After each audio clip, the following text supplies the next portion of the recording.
अध्याय 23। मुझे मेरी विश्वविद्यालय की डिग्री प्राप्त हुई। आप दर्शन शास्त्र की अपनी पाठ्यपुस्तक के असाइनमेंट को अनदेखा करते हैं।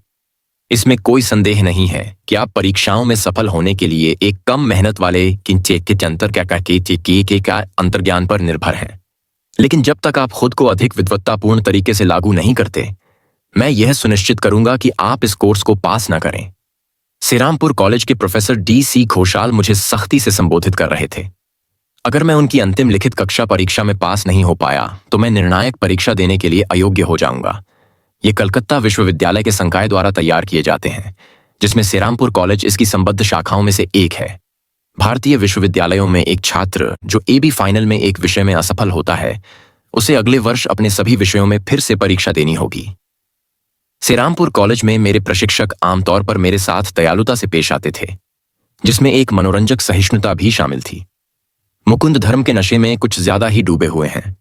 इस तरह से मेरा सारांश देते हुए उन्होंने चतुराई से मुझे कक्षा में सवालों के जवाब देने की शर्मिंदगी से बचाया। उन्होंने अंतिम लिखित परीक्षा में मुझे की उम्मीदवारों की सूची से बाहर करने पर भरोसा किया। मेरे साथ ही छात्रों द्वारा पारित निर्णय उनके द्वारा मेरे लिए रखे गए उपनाम मैड मॉन्क में व्यक्त किया गया था। मैंने प्रोफेसर घोषाल की दर्शन शास्त्र में फेल होने की धमकी को नकारने के लिए एक चतुराईपूर्ण कदम उठाया। जब अंतिम परीक्षा के परिणाम सार्वजनिक रूप से घोषित होने वाले थे, तो मैंने एक सहपाठी को प्रोफेसर के अध्ययन कक्ष में मेरे साथ चलने के लिए कहा। आओ, मुझे एक गवाह चाहिए, मैंने अपने साथी से कहा। अगर मैं प्रशिक्षक को चकमा देने में सफल नहीं हुआ तो मुझे बहुत निराशा होगी। जब मैंने प्रोफेसर घोषाल से पूछा कि उन्होंने मेरे पेपर को क्या रेटिंग दी है, तो उन्होंने अपना सिर हिला दिया। तुम उन लोगों में से नहीं हो जो पास हुए हैं, उसने जीत की भावना से कहा। उसने अपनी मेज पर पड़े ढेर में से कागजात ढूंढे।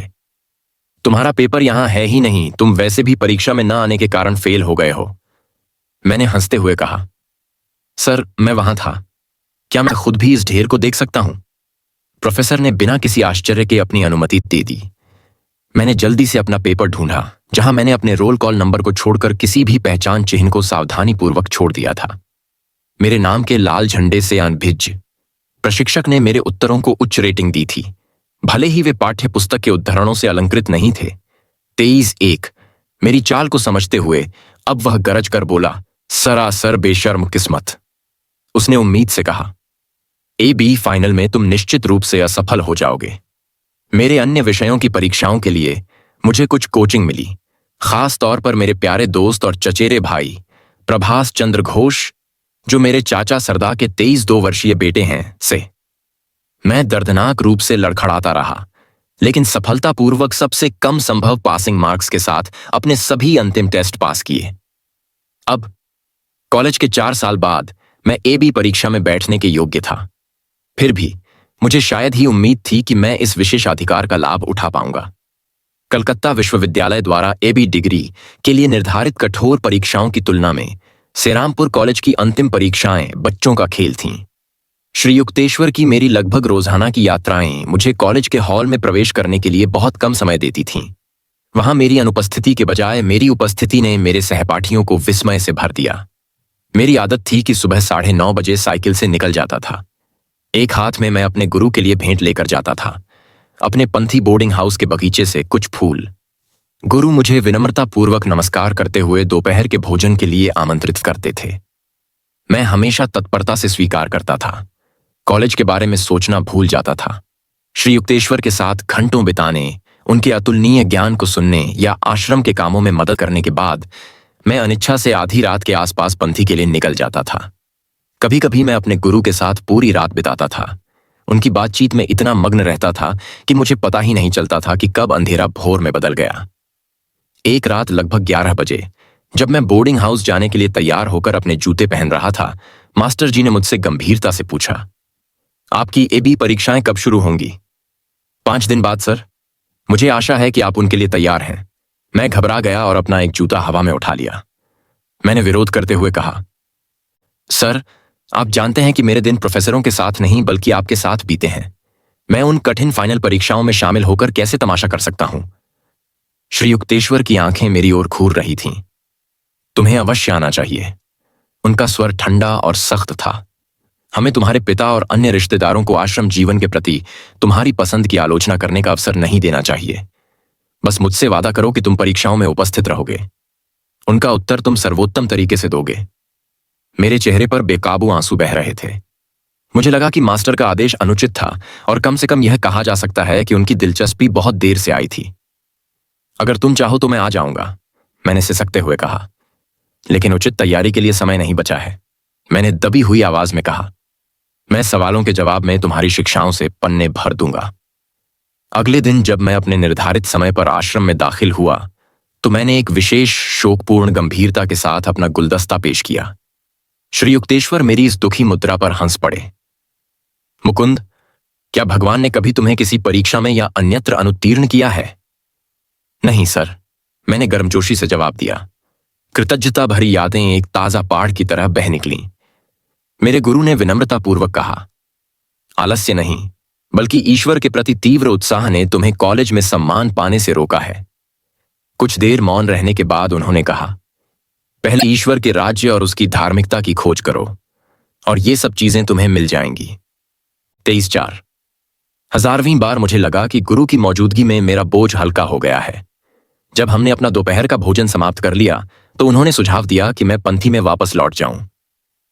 क्या आपके मित्र रोमेश चंद्र दत्त अभी भी आपके बोर्डिंग हाउस में रहते हैं? जी श्रीमान। उससे संपर्क करो, प्रभु उसे तुम्हारी परीक्षाओं में सहायता करने के लिए प्रेरित करेंगे। बहुत अच्छा सर, लेकिन रोमेश असामान्य रूप से व्यस्त है। वह हमारी कक्षा में सम्मानित व्यक्ति है और दूसरों की तुलना में उसका कोर्स अधिक भारी है। मास्टर ने मेरी आपत्तियों को दरकिनार कर दिया। रोमेश तुम्हारे लिए समय निकाल लेगा, अब जाओ। मैं साइकिल से पंथी वापस आ गया। बोर्डिंग हाउस परिसर में मेरी पहली मुलाकात विद्वान रोमेश से हुई। मानो उनके दिन बिल्कुल खाली थे। उन्होंने मेरी संकोच भरी विनती मान ली। बेशक, 1 बजे आपकी सेवा में। उन्होंने उस दोपहर और उसके बाद के दिनों के कई घंटे मुझे मेरे विभिन्न विषयों में प्रशिक्षण देने में बिताए। उन्होंने मुझसे कहा, मेरा मानना है कि अंग्रेजी साहित्य में कई सवाल चाइल्ड हेरोल्ड के मार्ग पर केंद्रित होंगे। हमें तुरंत एटलस लेना चाहिए।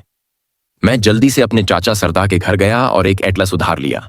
रोमेश ने यूरोपीय मानचित्र पर उन जगहों को चिह्नित किया जहां बायरन के रोमांटिक यात्री ने दौरा किया था।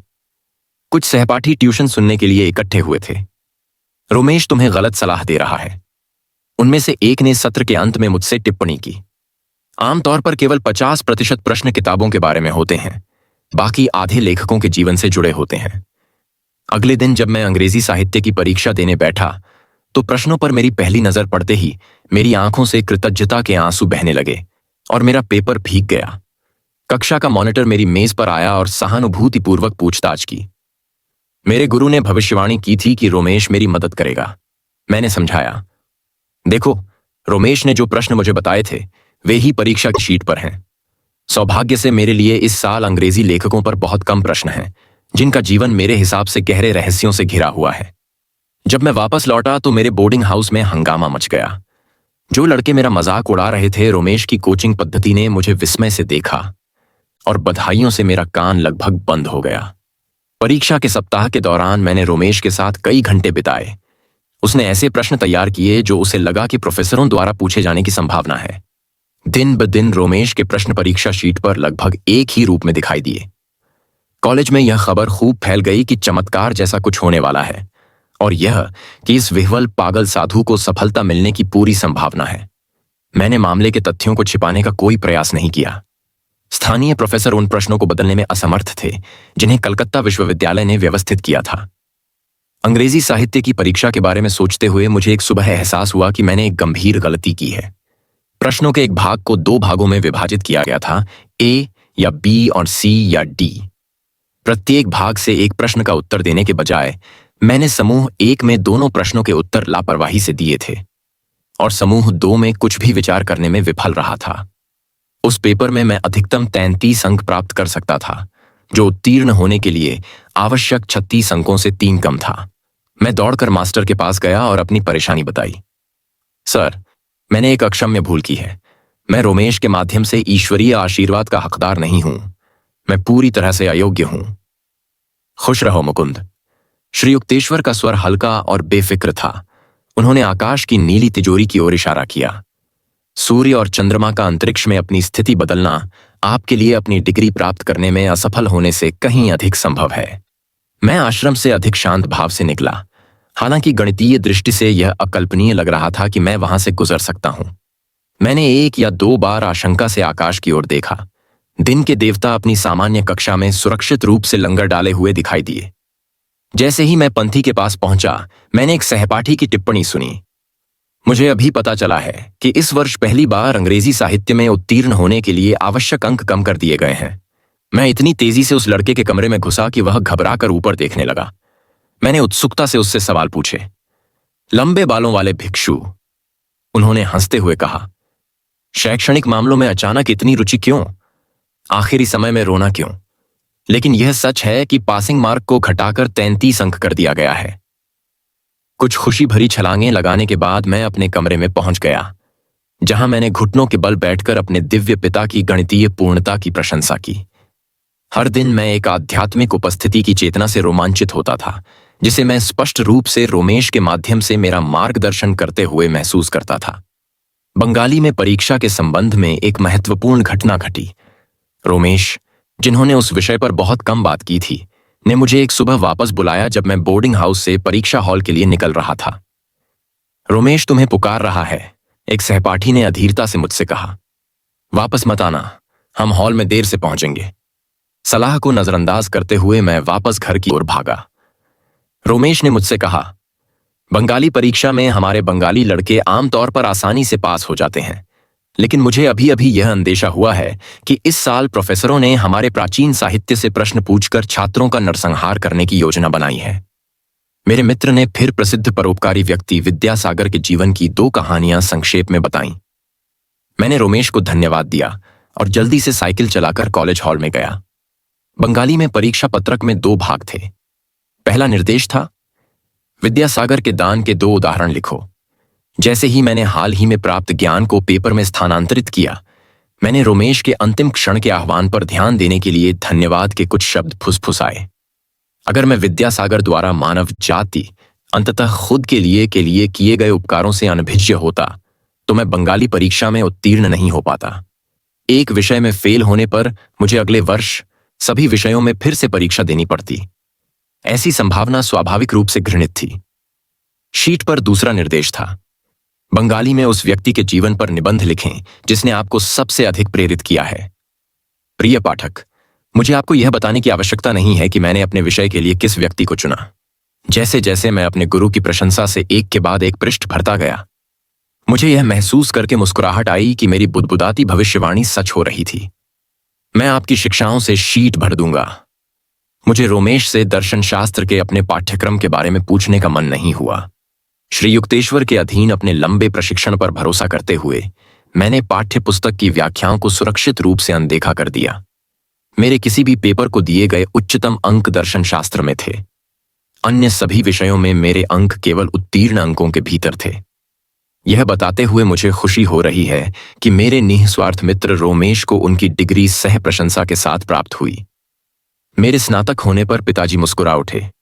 उन्होंने कबूल किया, मैंने कभी नहीं सोचा था कि तुम पास हो जाओगे मुकुंदा। तुम अपने गुरु के साथ इतना समय बिताते हो। गुरु ने वास्तव में मेरे पिता की अव्यक्त आलोचना को सही ढंग से पहचान लिया था। कई सालों से मैं इस बात को लेकर अनिश्चित था कि मैं कभी वह दिन देख पाऊंगा जब मेरे नाम के बाद AB लिखा जाएगा। मैं इस उपाधि का इस्तेमाल शायद ही कभी करता हूं, बिना इस बात को सोचे कि यह एक ईश्वरीय उपहार है जो मुझे कुछ अस्पष्ट कारणों से प्रदान किया गया है। कभी कभी मैं कॉलेज के छात्रों को यह कहते हुए सुनता हूं कि स्नातक होने के बाद उनके पास बहुत कम ज्ञान रह गया है। यह स्वीकारोक्ति मुझे मेरी निस्संदेह शैक्षणिक कमियों के लिए थोड़ा सांत्वना देती है। जिस दिन मुझे कलकत्ता विश्वविद्यालय से डिग्री मिली, मैंने अपने गुरु के चरणों में घुटने टेके और उनके जीवन से मेरे जीवन में आने वाले सभी आशीर्वादों के लिए उन्हें धन्यवाद दिया। उठो मुकुंदा, उन्होंने विनम्रतापूर्वक कहा। भगवान ने तुम्हें स्नातक बनाना सूर्य और चंद्रमा को पुनर्व्यवस्थित करने से अधिक सुविधाजनक समझा। 23-1 मुझे प्रोफेसर घोषाल को यह स्वीकार करने का हक है कि हमारे बीच तनावपूर्ण संबंध उनकी किसी गलती के कारण नहीं थे, बल्कि केवल मेरी कक्षाओं से अनुपस्थिति और उनमें ध्यान न देने के कारण थे। प्रोफेसर घोषाल एक असाधारण वक्ता थे और हैं, जिनके पास विशाल दार्शनिक ज्ञान है। बाद के वर्षों में हमारे बीच सौहार्दपूर्ण समझ विकसित हुई। 23-2 अपने नाम को अंग्रेजी में घोष के रूप में लिप्यंतरित करने की आदत डाल ली है। इसलिए मैं यहां उनकी अपनी वर्तनी का अनुसरण कर रहा हूं।